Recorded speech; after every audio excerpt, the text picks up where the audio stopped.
I spent a lot of my years since university outside the country. So I lived in Europe, and I lived in Korea, and I've spent a lot of time in a lot of other places.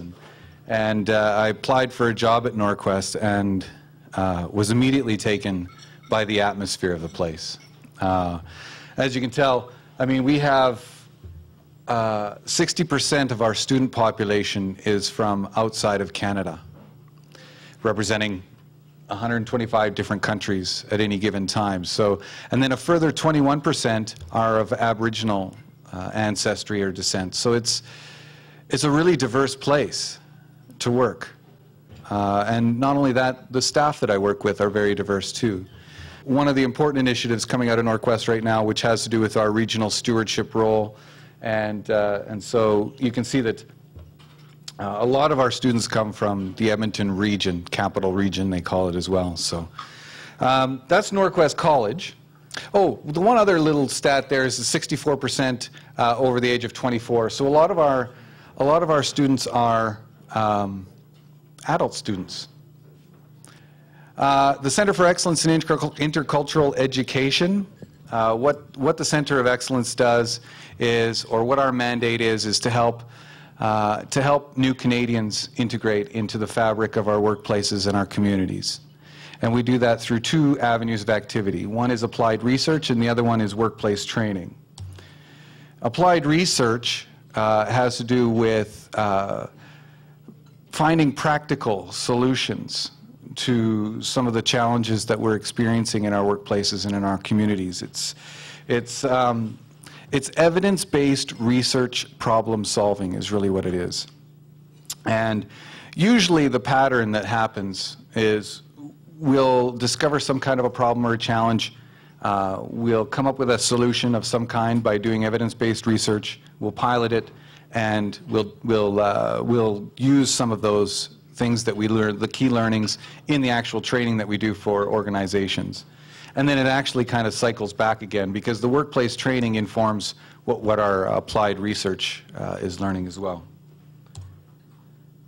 So let's get into it here a little bit. So is Alberta facing a skills, talent, and labor shortage? Just wave your hand if you think that we're facing a skills or talent shortage. Wave it up high so I can see and everybody can see. Yeah, this isn't a mystery. This isn't new. This isn't rocket science. And I have a few stats for you just to talk about, just to set the context, because really what we're talking about here is how do we start to look at some of the non-traditional avenues for talent. So, and I just pulled a few stats. I don't want to stat you to death. The provincial unemployment rate as of, and actually I just heard on the radio this morning on my way here that it's actually 5.1%. So the trending downwards is true. That is true. And so as you can see, even just within our province, there's a competition for people, for talent, right? And even on a national scale, in the past, Alberta has relied on maybe some secondary migrant workers from across the country, people from the Maritimes, Ontario, some of the other provinces. Alberta has had the natural ability to attract people. But you can see Saskatchewan's unemployment rate right now is 4.0%. So they're going to be looking. They're going to be competing against us. Manitoba, they're going to be competing against us. Now with the big shipbuilding contracts out in Nova Scotia and BC, that's going to also drain a lot of talent away from Alberta. And so also going to a global scale, because in the past, one of the things that we've talked about is that Canada is the place to go. If you're an immigrant and you're lucky enough to get to Canada, wow, you've hit the big time. And that sort of thinking was okay a number of, maybe 10, 15 years ago. But now it's not true. People are more mobile than ever before. 1 in 35 people in the world are migrant workers. And so we're competing against all of these other nations for the best talent in the world. And so you have companies or countries like Spain, Japan, USA, Australia, England is another one, New Zealand. They're looking for the best people. And some of those countries are just looking for anybody to fill in some of the industries. And so we're competing on so many levels for talent that we have to start strategizing on how we're going to attract talent. And that's where I'm going with this today. Is in the past, our sources of talent have been, our traditional sources, where we always kind of look for the best people. And a lot of those really great people come out of places like NAIT and U of A and a lot of the traditional routes that people take. If you have an economy with a whole bunch of different companies in it, and each one of those companies has a group of people, let's say 75 people, but you have 100 tasks to complete in order to just maintain your economic level as it is right now. So it doesn't include any of the growth. What do you do? What are some strategies that you would do? So you have 100 things to do, 75 people to do them. Share, right, yeah, that's a great strategy. So you download some of those 25 tasks to the other 75. So then what happens to your 75? They burn out. So now you're down to 65 or 55. And so what you end up with is a depleted workforce because of those kinds. So really what we're talking about is, okay, so if we want our economy even just to grow, we need to look beyond the 100. We need to have 125. So we have a gap of space. And I know you've probably heard this, but it's an interesting way to analogize it. So, but some of the new sources of talent, Aboriginal talent, one of the fastest growing populations in the Edmonton region is Aboriginal talent. Fastest growing, I think, is under the age of 24. New Canadian talent, and it's true that right now there's a whole bunch of new Canadians, immigrants, in our midst who are working below their skill level and experience level.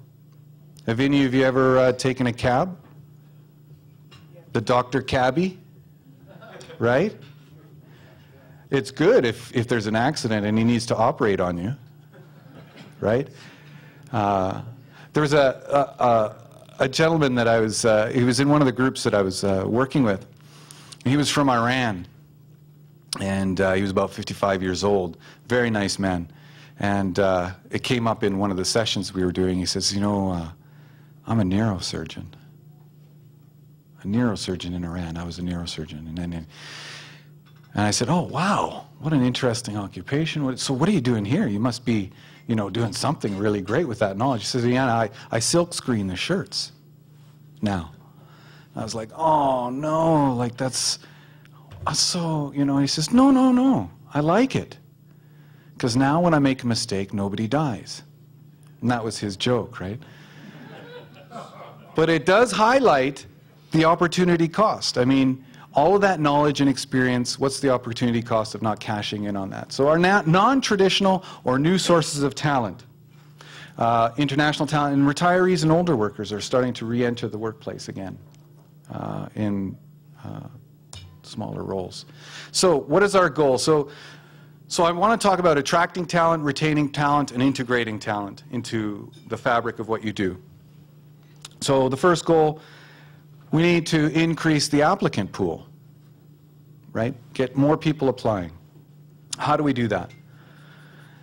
Inside your organizations, I think one of the things that I would like you to be able to take away from my talk is maybe some questions that you want to take back and start asking or talking about within your organizations.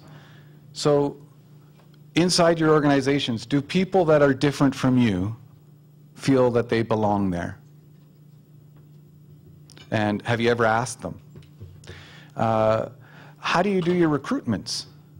Do you just go through the regular methods? Put an ad in the paper? How do you access those ethnic communities that are here? How do you access those networks? How do you know that your recruitment efforts are effective? And when you're looking at resumes, do you put the resume aside because you can't pronounce the name? Sometimes we do that because it's a little embarrassing. I had an experience this morning already. Oh dear. Inayat? Inayat. Thank you, Inayat. Because it's hard, right? It's not a quote unquote normal name for me. It's not a name that I, Phil. Yeah, Phil, Doug, Pete, John. I can pronounce those real easy, right? It's not uncomfortable for me. So, and also looking on the resumes. So this man from Iran, if he were to give you a resume, even though he may not be applying for exactly the job that he had back home, but what skills are transferable? What experience is transferable? So it's looking beneath that layer of, oh, well, he's, doesn't have the education, so, and in some cases that's an okay approach, but, just looking a little bit deeper and asking a few different questions, right? So when you're doing interviews, have you ever done any interviews over the telephone with somebody from another culture with a different language level? Yeah, it's very hard. So maybe there's another way, maybe Skype, because then you can read the nonverbal cues. In a telephone interview, there's no nonverbal cues that you can read. The other thing, too, is that there are a couple of other areas that are resources for you, and you should cash in on them. You should use them. One is your educational institutions, like the Center for Excellence in Intercultural Education. We have a ton of expertise that can help you. And also, internship programs that exist. Mentorship programs, like the ERIC mentorship program we have here in Edmonton. It's actually set up for new Canadians to be mentored by, quote unquote, Canadian-born, or people who have facility with the mainstream and know what those expectations are. Now, retaining it. So once you've hired somebody, how do you keep them, right? The first big thing is measuring the effectiveness of your inclusion policy. You need to have an inclusion policy. You need to have these discussions if you want people to feel that they belong. And it has to be executive-led. This is not something that you can start on your own in one area of the organization. It will work for a while, and it might work in your little area, but overall, you need to have buy-in from top brass, so to speak. They need to see it as a strategic element to the future of the organization or to the future of the sector, right? And then you need to prepare your organization. A lot of companies that I've worked with have an inclusion policy, and it's on their website, and they value diversity. But when you go into the organization, you can see that it's lip service. They don't measure it, and it's not really something that they do as a strategic direction for their organization. So creating some understanding and awareness in the people that are working in your organization. When you have someone come into your interview who won't have eye contact with you, what does that mean? What does that tell you? Somebody have a... Go ahead. No. He's dodgy? No, I said he's crooked. Crooked, right. Yeah. Absolutely. He's dodgy. He's shifty. But actually, some cultures, that's a real show of respect. They'll look up above you or off to the side, or... and so... If the folks that are doing your interviewing know this, they can actually start asking questions and investigate it. And then you don't miss the diamond in the rough, because we place a lot of emphasis on the behavioral questions. You're in this situation and, all hell is breaking loose and the world is coming to an end. What do you do? Right? And you can tell a lot. Yes, right. But you can tell a lot by a person by how they answer that. And people from other cultures may answer it incorrectly, right? And so it's a little bit of intercultural awareness helps you understand where that perspective is coming from. Make sure that you involve the community. The community has a role here in welcoming new Canadians. And also understand what it means to settle. Settling in a community, adapting to a community, and integrating into a community are all very distinct, different stages. And depending on what research you read, it can take anywhere from 5 to 15 years to integrate into a community. And there's a number of reasons for that. Sometimes gender plays, sometimes if you're a visible minority, it takes longer. A number of different reasons. But knowing that as a company is very helpful. So, third, integrating a new Canadian into your workplace and being able to actually capitalize or realize some of the benefits of a multicultural workforce. Always revisiting your inclusion policy to make sure it's hitting the mark that you want it to hit. Another big one is making sure that you acknowledge the professional development requirements are going to be different for new Canadians than they are for your traditional folks. And language training is one area, but also understanding the Canadian culture, the Canadian workplace culture, and also helping them obtain the Canadian credentials. Sometimes this falls on the shoulders of the organization.